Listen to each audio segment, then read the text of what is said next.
Patience running thinner on this melting clock. Cerebrum jail with thoughts most would consider odd.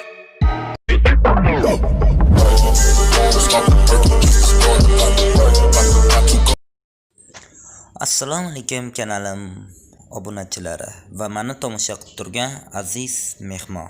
Kanalga obuna bo'lishni unutmang. Sizlar bilan kamina barchasi bizda TV administratori Shokir.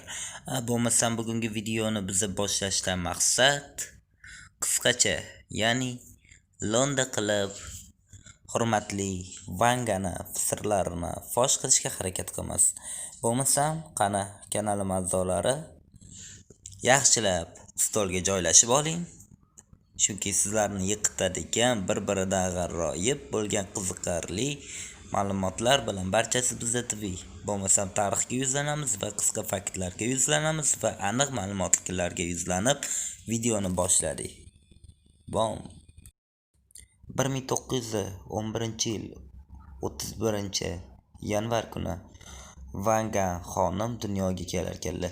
O'sha paytda urush vaziyatida turgan Bolgariya davlati o'sha paytda kuchli inqirozni boshidan o'tkazayotgandi. Chunki Birinchi jahon urushi boshlanish arafasida edi. Aytgancha, hurmatli azizlar, kanalga obuna bo'lib qolishni unutmanglar.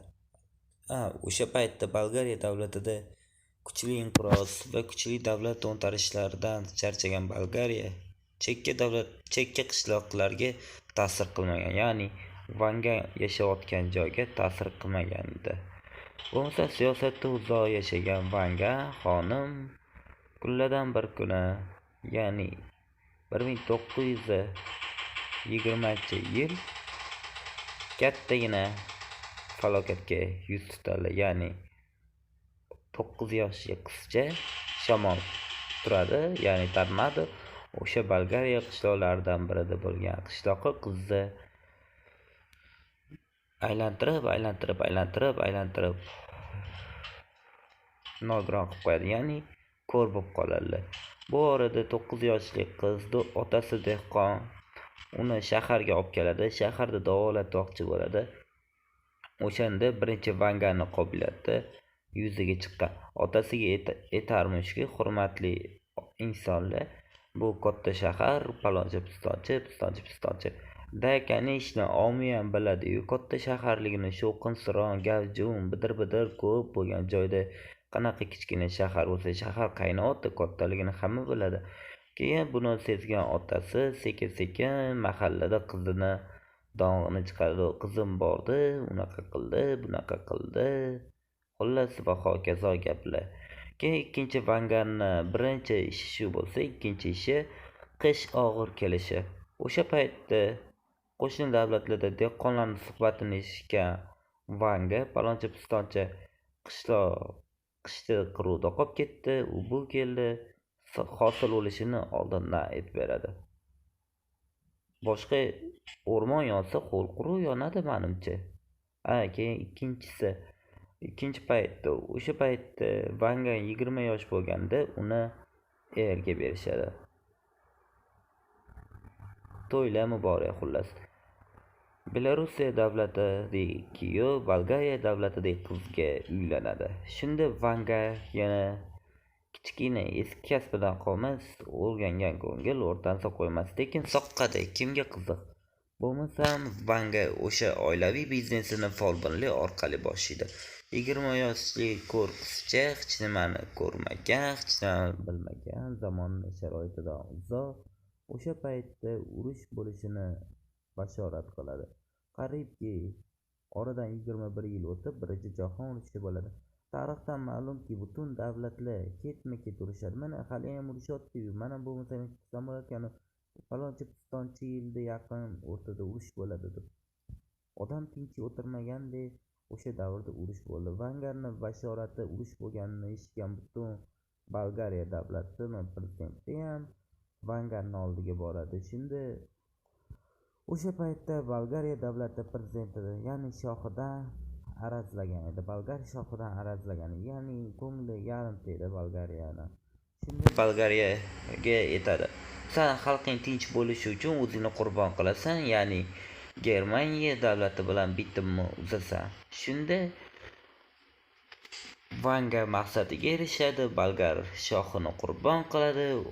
2 yil qiyinchilikdan so'ng Bolgariya Germaniya istilosidan ozod bo'ladi.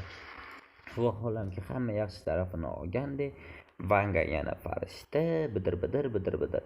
Shu bilan yana qisqagina ma'lumotlarga tayanadigan bo'lsak, 1938-yil ichida Vanga 2 ta farzandli onasi bo'lishga ulgurgan ekan.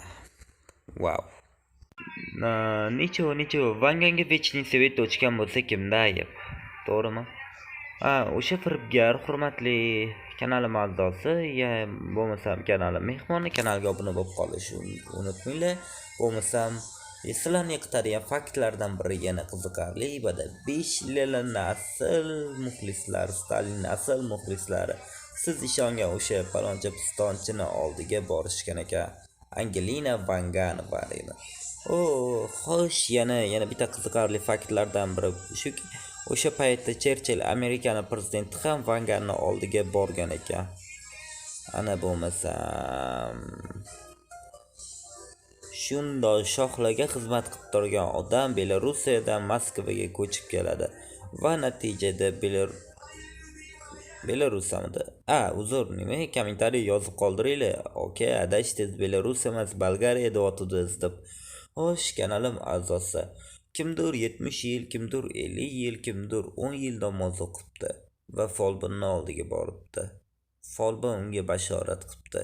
Unga shunaqa bo'pti debdi. Nima bo'ladi? Shu hammasini qo'shib chiqdim. Javobi nima bo'ladi?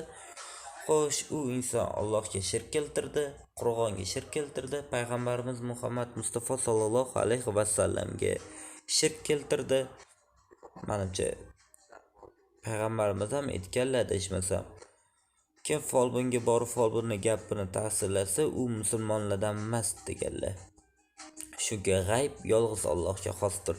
Hurmatli kanalim a'zosi, kanalim mehmoni, sizlar bilan kamina, barchasi Bizda TV administratori.